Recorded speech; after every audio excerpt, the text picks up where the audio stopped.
Soalan santai saya ialah berkenaan dengan salawat al-ummi.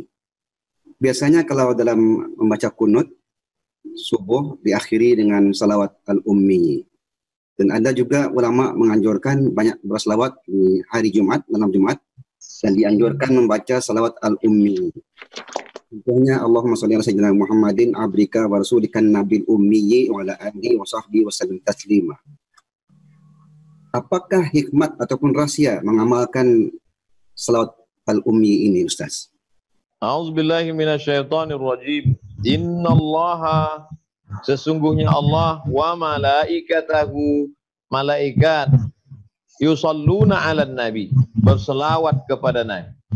Ya ayyuhalladzina amanu, hai orang beriman, shallu alaihi, berselawatlah kamu. Kalau begitu ada 3 selawat. Selawat Allah, selawat malaikat, selawat orang beriman. Inilah satu-satunya ibadah yang dilaksanakan oleh manusia, juga dilaksanakan oleh Allah. Sembahyang, Allah tak ada sembahyang. Puasa, Allah tak ada puasa. Berzikir, Allah tak ada zikir. Tapi salawat, Allah bersalawat. Tapi apa makna salawat Allah? Salawat Allah maknanya Allah ridha dan mencurahkan rahmatnya kepada Sayyidina Muhammad sallallahu alaihi wasallam. Yang kedua, salawat malaikat, malaikat memohonkan kepada Allah supaya sentiasa Allah menurunkan rahmat dan ridhanya kepada Nabi Muhammad SAW. Salawat orang beriman, sahabat bertanya kepada Nabi, manakala turun ayat sallu alaihi wa sallimu, kalau salam kami tahu, assalamualaikum ya Rasulullah, assalamualaikum ya Nabi Allah, assalamualaikum ya khaira khalqillah, assalamualaikum ya safwatallah, assalamualaikum ayuhan Nabi wa rahmatullahi wa barakatuh. Tapi salawat kami tak tahu macam mana bunyinya ya Rasulullah. Rasulullah SAW pun memberikan jawaban. Bunyi salawat itu itulah salawat-salawat yang maksur, yang ada dalam hadis-hadis Nabi.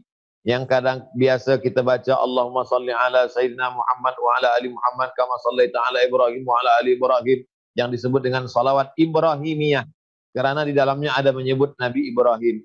Adapun yang ditanyakan oleh yang berhormat Datuk Haji Ali bin Haji Apung tadi adalah salawat ummi. Kenapa ummi? Sebab di dalamnya ada kata ummi. Allahumma salli ala Sayyidina Muhammadin nabiyil ummi wa ala alihi wa sahbihi wa barik wa sallim.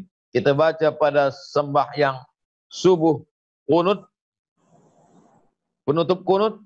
Selepas itu kita baca banyak pada Jumat. Mengapa salawat ini memiliki keutamaan daripada salawat yang lain? Sebab bersesuaian dengan bunyi dalam Al-Quran. Huwallazi ba'atsa fikum rasulan. Dialah yang sudah mengutus kepada kamu seorang rasul yang ummi, yang tak dapat menulis dan tak dapat membaca. Dialah yang sudah mengirimkan kepada kamu seorang rasul sama seperti masyarakat waktu itu. Dan Nabi tak dapat menulis dan tak dapat membaca itu pun menjadi mukjizat bagi dia. Sebab bila Nabi boleh menulis, boleh membaca, maka orang akan berkata isi Quran itu dia ambil copy paste daripada Injil, daripada Taurat. Tapi manakala dia tak boleh membaca, dia tak boleh menulis, manusia ini yang mempengaruhi akal dia ada 4. Yang pertama, ayah. Nabi Muhammad SAW mustahil dia dipengaruhi oleh ayahnya. Sebab 2 bulan dia dalam kandungan, ayahnya sudah meninggal dunia. Yang kedua, ibu. Banyak orang sifat ibu turun kepada anak. Maka mustahil ibu dia mempengaruhi dia. Sebab dia umur 4 tahun, ibunya sudah meninggal dunia. Yang ketiga adalah bacaan. Saya dipengaruhi oleh apa yang saya baca. Saya banyak membaca kitab mazhab Syafi'i, maka mazhab Syafi'i berpengaruh pada saya. Saya banyak membaca akidah Asy'ari, maka akal saya dipengaruhi oleh akidah Asy'ari. Sebab saya membaca.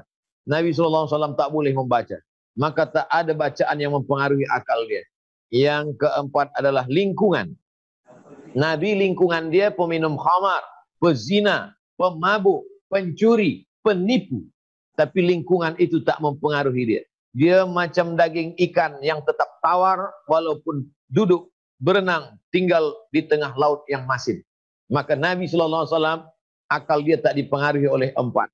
Ayah, ibu, bacaan, lingkungan. Maka manakala kita katakan Allahumma salli ala Sayyidina Muhammadin an-nabiyil ummi wa ala alihi wa sahbihi wa barik wa sallim. Saat itu kita sedang bersesuaian dengan sifat dia dalam salawat, dengan sifat dia dalam Al-Quran, dan menunjukkan kekuatan mukjizat dia betul-betul datang daripada Allah Subhanahu wa Ta'ala, maka disitulah Allah melebihkan dia daripada yang lain. Saya hanya membahaskan yang ada dalil dalam Quran dan Sunnah. Adapun ulama, tuan-tuan guru yang mengatakan bila berselawat ini dapat pahala begini, bila selawat ini dapat fadilah begini, biasanya mereka dapatkan daripada ilham wali-wali Allah, para habaib. Saya tidak menjelaskan seperti itu. Demikian yang berhormat. Wallahu a'lam bishawab.